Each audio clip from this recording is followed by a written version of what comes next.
O Senhor esteja convosco. Ele está no meio de nós. Proclamação do Evangelho de Jesus Cristo segundo Mateus. Glória a vós, Senhor. Naquele tempo, dirigindo-se para a sua terra, Jesus ensinava na sinagoga, de modo que ficavam admirados. E diziam: de onde lhe vem essa sabedoria e esses milagres? Não é ele o filho do carpinteiro? Sua mãe não se chama Maria? E seus irmãos não são Tiago, José, Simão e Judas? E suas irmãs não moram conosco? Então, de onde lhe vem tudo isso? E ficaram escandalizados por causa dele. Jesus, porém, disse: um profeta só não é estimado em sua própria pátria e em sua família. E Jesus não fez ali muitos milagres, porque eles não tinham fé. Palavra da salvação. Glória a vós, Senhor.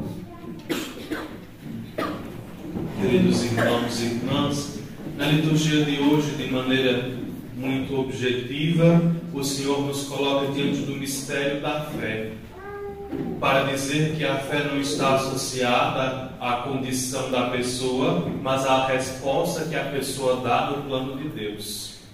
O profeta Jeremias, na primeira leitura, assim como Jesus no Evangelho, se coloca diante do povo na casa do Senhor para ensinar, para corrigir, para exortar, e o povo não escuta muito bem nenhum dos dois. Começam a dizer: se não é Jeremias que vive aí fora, ninguém sabe de onde vem nem para onde vai, e agora quer nos dizer as palavras do Senhor. Do mesmo modo acontece com Jesus. Não é o filho de José, o carpinteiro, que nós vimos nascer aqui correndo com os outros? Não é o filho de Maria, os irmãos dele, da comunidade, não são Judas, Tiago, Pedro, e as irmãs não moram aqui no meio de nós? Justamente é esse mesmo Senhor. Porque Jesus não renuncia à sua humanidade para manifestar quem Ele é. A liturgia nos coloca diante do mistério da identidade do Senhor. Identidade compreendida no coração daquele que tem fé. Fé para acolher, fé para participar, fé para receber os milagres. O Evangelho vai encerrando hoje no versículo 58 do capítulo 13, justamente dizendo: o Senhor não teve a oportunidade de realizar muitos milagres em sua vila, em sua pequena Belém ou Nazaré. O Senhor não teve muita oportunidade porque ali existiam corações que não tinham fé. Então o Senhor já nos coloca diante do mistério. A nossa fé não permite, às vezes, que nós façamos experiência direta e concreta com Jesus, o nosso Senhor. A fé é imprescindível, tanto para ouvi-lo, quanto para respondê-lo. Tanto para pedir, quanto para clamar. E é isso que o salmista faz: respondei-me, ó Senhor, pelo vosso imenso amor. Mais numerosos do que os cabelos da cabeça são aqueles que me odeiam, são aqueles que estão ao meu redor, e os meus inimigos são mais fortes do que eu. Talvez sejam os de dentro, também são os de fora. Era o que cercava Jeremias, era o que cercava também Jesus. Os mestres da lei que conheciam, tinham fé, mas não uma fé suficiente para entender quem era Jesus. Os profetas do Antigo Testamento tinham fé, mas não fé suficiente para entender que por trás daquele simples homem, chamado Jeremias, era o Senhor Deus de Israel quem falava. Nós hoje também vivemos essa mesma demência da fé. Nós associamos a fé a um sobrenome. Não posso falar nome, um pronome bem objetivo, mas há muitos cristãos hoje que associam a fé a uma pessoa, a um movimento, a um carisma e um pregador.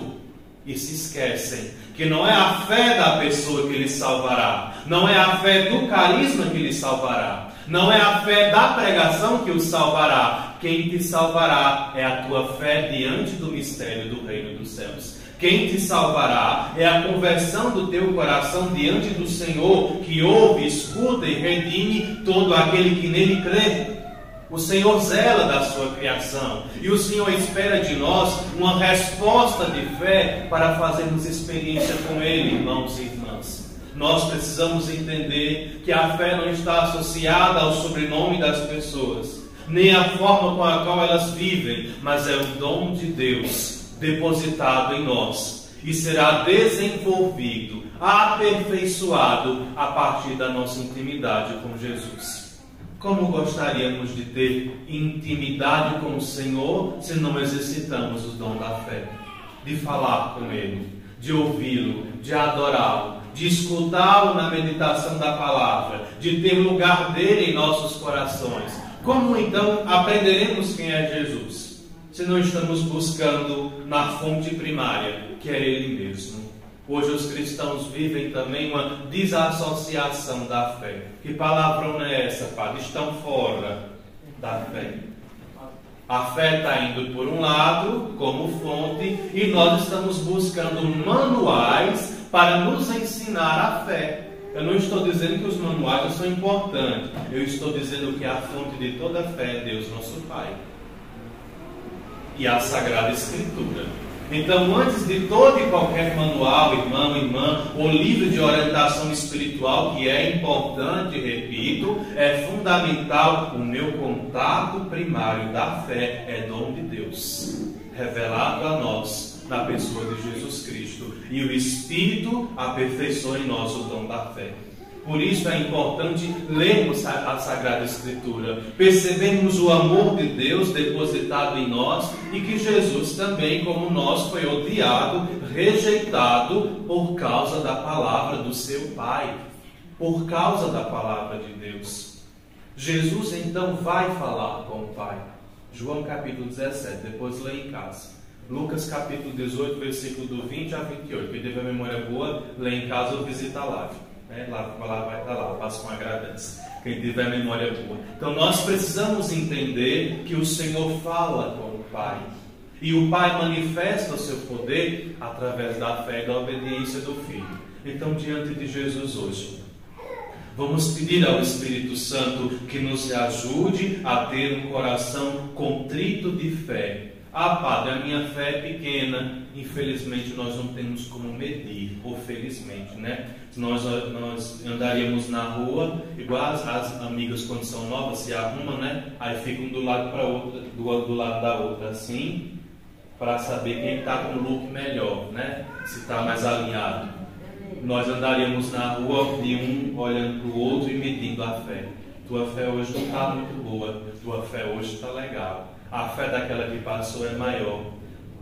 A condição para saber se a fé é importante, é grande, é o seguimento e a resposta a Jesus, nosso Senhor. E nós o damos na comunidade. Por isso, nós queremos, como o salmista, dizer: Senhor, eleva a voz minha oração. Neste tempo favorável, Senhor Deus, respondei-me pelo vosso imenso amor, pela vossa salvação que nunca falha. Nunca falhou na perseguição de Jeremias. Nunca falhou na perseguição contra Amós, contra Isaías, contra Oséias, contra Daniel. Nunca falhou na perseguição à Igreja Apostólica. Não falhou na perseguição ao Filho de Deus. A fé e a oração sempre estiveram presentes como resposta de Deus no coração do seu povo. Então abramos o nosso pobre coração para o Senhor, para que Ele nos dê o dom da fé e nós possamos exercitá-lo com amor, verdade e caridade. Assim nós iremos entender que não é qualquer Jesus, não é um menino, é Deus, que vivendo no meio de nós nos ensinou. E você teve a oportunidade que os contemporâneos dele não teve. Eles começaram a julgar Jesus pelo sobrenome, pela condição social. Ele não é filho do carpinteiro? Se fosse alguém da alta classe, certamente daria atenção, assim como nós. Chega alguém de importância social, nossos ouvidos, corações, olhos se atentam. Chega qualquer pobre, necessitado, nós não damos nem atenção. Veja que o Senhor se manifesta no coração de quem tem fé e não de quem tem grande poder econômico. Que Ele nos ilumine, nos dê o dom da fé para respondermos com confiança, acolhendo Jesus em nossa vida e testemunhando o amor a Ele através do nosso testemunho. Assim seja. Amém.